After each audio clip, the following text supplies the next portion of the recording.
In this final video on risk and return, let's conclude our discussion of the capital asset pricing model.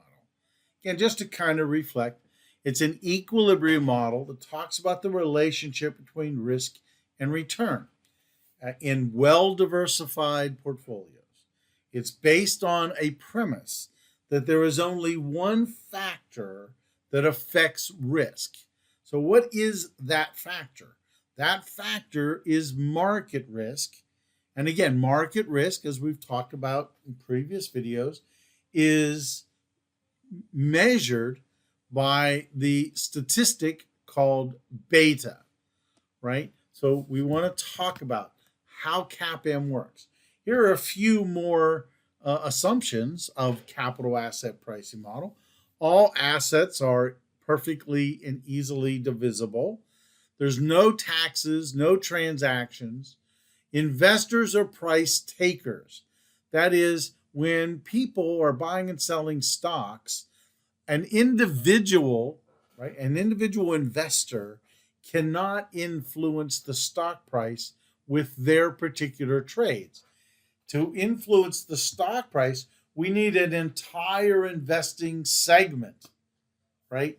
Thousands and thousands of investors. That's how prices ultimately are changed. And finally, the quantities of all assets are given and fixed. So there's no growth in supply outside of what we already have. So the security market line, as we've been talking about, ultimately is derived from the capital market line. The capital market line talks about the risk-return relationship of efficient portfolios. The risk that we're talking about here is standard deviation. But the security market line looks at individual stocks or projects, and that risk is measured by beta. So they both measure risk and return, one specifically for only efficient portfolios, measuring risk by standard deviation, right, total risk, and then the other looking at individual stocks, but utilizing risk as measured by beta. So if we think about regression, right, we then have to think about, well, what is the range, if you will? What is the range of beta, right? So there's a 95% confidence interval in this regression output that's going to measure where beta should be. And obviously somewhere in that range is where beta shows up. So the typical range for an individual stock is a beta somewhere between 0.5 and 1.5. And for well-diversified portfolios, should be between 0.92 and 1.08. So again, you see everything is based around that 1.0 measure, which is what we refer to as the beta of the stock market. But the range here is really kind of narrow, right? There's individual stocks, for the most part, 95% of them are in this particular range. So what is the relationship then between standalone risk, market risk, and diversifiable risk? Well, standalone risk is market risk plus diversifiable risk. That's this formula up here, right? Here is the market risk of the stock, and here is the diversifiable risk for the stock, right? So again, always remember that standalone risk can be divided into two parts. Variance measures it. The stock market risk, the market risk of the stock, is beta squared times the variance of the stock market. And then the variance of the errors was what refers to as the diversifiable risk. So market risk, we know what that is. Diversifiable risk is what we refer to as company-specific risk. So what can we think about as far as tests, right? So the security market line should be a straight line. There should be a linear relationship. What we find is that we cannot deny that the relationship between risk and return is straight. So it is a straight line relationship. What we have issues with, though, is what is the slope? The slope is usually a little less than what we predict. Irrelevant of diversifiable risk specified in the CAPM model, that irrelevance can be questioned, right? So is diversifiable risk important or not important? And that's a piece that can be questioned, if you will.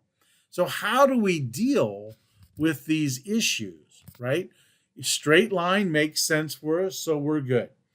The betas of individual securities are not really good estimators of future risk because of the very nature of them being individual. Betas of portfolios of 10 or more stocks are reasonably stable. So what this means is that the more stocks you have in a portfolio, the more stable your prediction of risk is going to be. The past portfolio betas are good estimators of future volatility. So again, the issue with capital market line is it is there for portfolios. So individual securities have issues. Why do they have issues? Because it's not just market risk. It's total risk with an individual security. So the relationship is a little bit iffy when we think about individuals versus portfolios. So again, are there problems with CAPM? Absolutely yes. A researcher, Richard Roll, basically says that because of the very nature of the market portfolio, it's virtually impossible to use a formula to adequately measure this relationship with risk and return as it is. He actually created another theory that's called the Arbitrage Pricing Theory. The capital asset pricing model is a single factor model. It says market risk is the only thing that affects returns.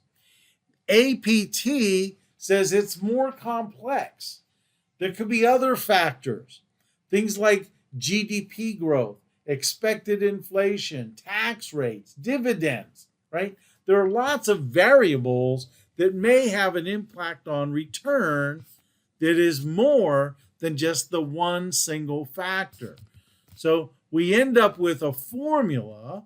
If we think about this part of the formula, that is the capital asset pricing model. Beta here, that beta sub I or beta I sub 1, right? That, let's just say that is the market beta from before. But this beta is the relationship with GDP. This relationship is the relationship with inflation. So the sensitivity of returns is dependent on the variables that we use. So we can use multiple regression to maybe calculate returns, and that may give us a more powerful, a more stable prediction of future returns. Fama-French were two researchers, and basically they identified some factors that did a pretty good job at predicting returns. So here is our beta for the stock market, but now here is a beta based on small firms minus big firms. Now I'm not sure how this variable worked, but it looks at firm size as a potential factor in explaining returns. We also have the book to market ratio that we use, and this book to market ratio, again, the lower this number,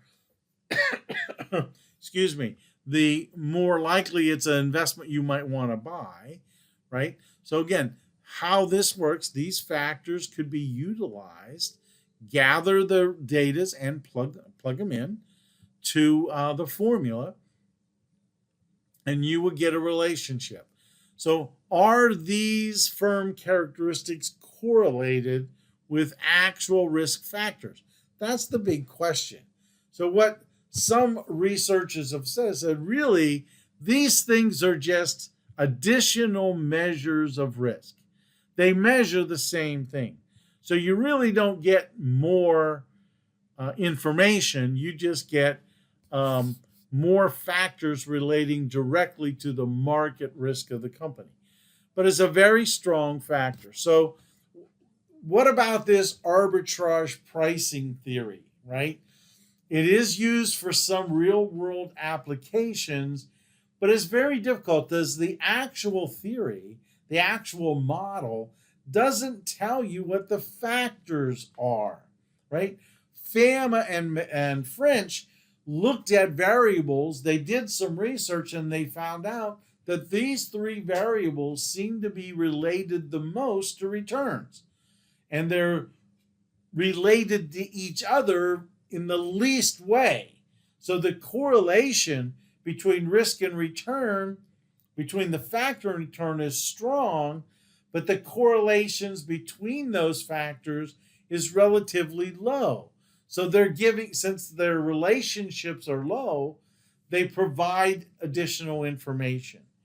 So APT is just it's theoretically, it's a very sound, very good, easy to use model, but in practice, it's not. It's very difficult to use because it gives us very little guidance on what variables to actually use.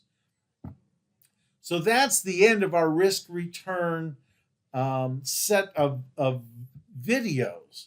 So where do we go from here? The next steps we go is to measure the risk and returns of specific assets, stocks, bonds, financial securities, or financial options. We're also then going to look at projects in a corporation. How does the risk-return relationship fit into that type of analysis? So that's where we're going. Look forward to seeing you in the next video.